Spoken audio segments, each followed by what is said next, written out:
All right, so we're diving in today Okay. to Matt Cohen's Elizabeth and After. Sounds good. Yeah, and I think it'll be really interesting to kind of pick this one apart, especially for our listeners who really like to get Yeah. into all the little pieces and parts of these stories. Absolutely. So, without further ado, Yeah. Let's jump right in.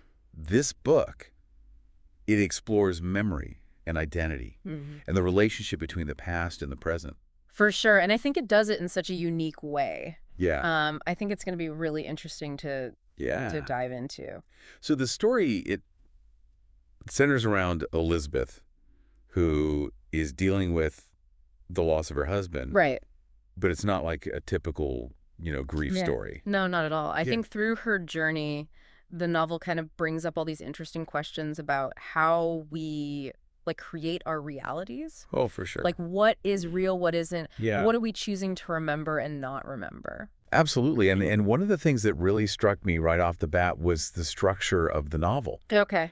Cohen, he kind of weaves together all these different timelines, going from Elizabeth's present to memories of her marriage. Right. And even glimpses into the past of people who are connected to her husband. Yeah, Yeah. it's super interesting. So what did you think about that approach? It's funny because at first I thought it was going to be confusing, Oh, yeah, but I think it actually works so well I agree. because it's just like the way that we experience grief and memory. Oh, yeah. It's not linear. Oh, It's yeah. totally jumbled up. It's like a jumble of all these different emotions and recollections. So I think by using that structure, he pulls you right into Elizabeth's disorientation. Oh, I totally agree. As the reader, you find yourself questioning everything right alongside her. Right. You're putting the pieces together, trying to figure out what the truth is. Absolutely. And it creates this constant sense of suspense. You're never quite sure what to believe or what's going to be revealed next. Right. And that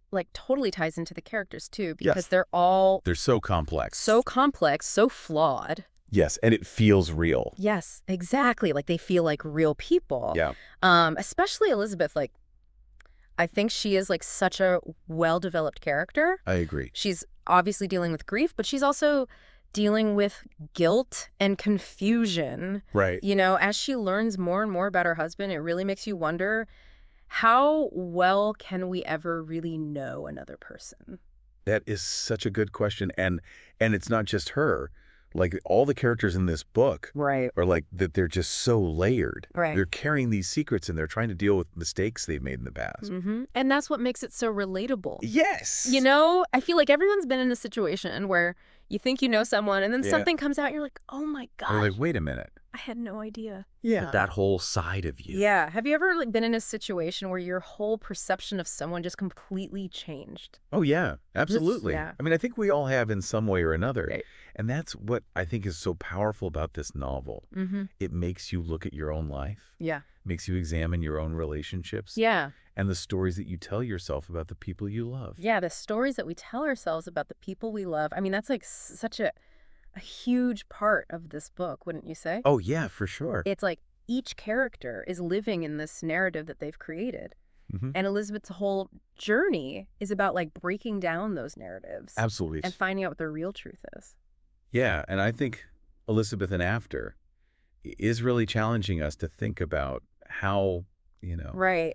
our understanding of the past shapes our present Oh, absolutely. and the choices that we make. Totally. And the way that Cohen uses language just emphasizes all of those themes. Oh my God, his writing is so good. It's amazing. It's lyrical and almost poetic.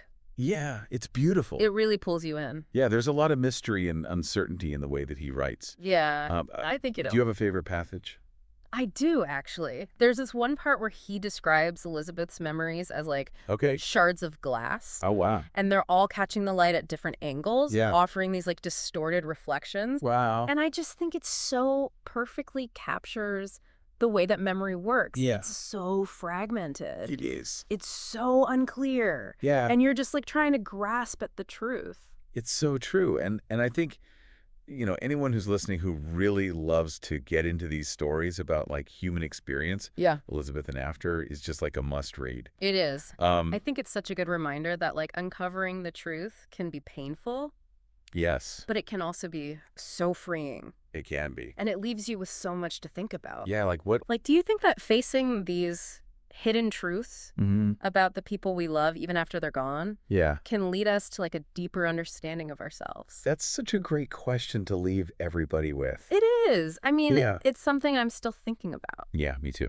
Yeah. All right. Well, I think that is a great place to wrap up Okay. this deep dive on Elizabeth and After. Sounds good. Thank you so much for joining me. This was fun. It was really great to unpack all this with you. Likewise. Yeah. And Yeah. for everyone listening, Yeah. be sure to check out our next deep dive where we'll be exploring Ooh, I can't wait. another fascinating read. I know, me too. Okay, go then. Bye.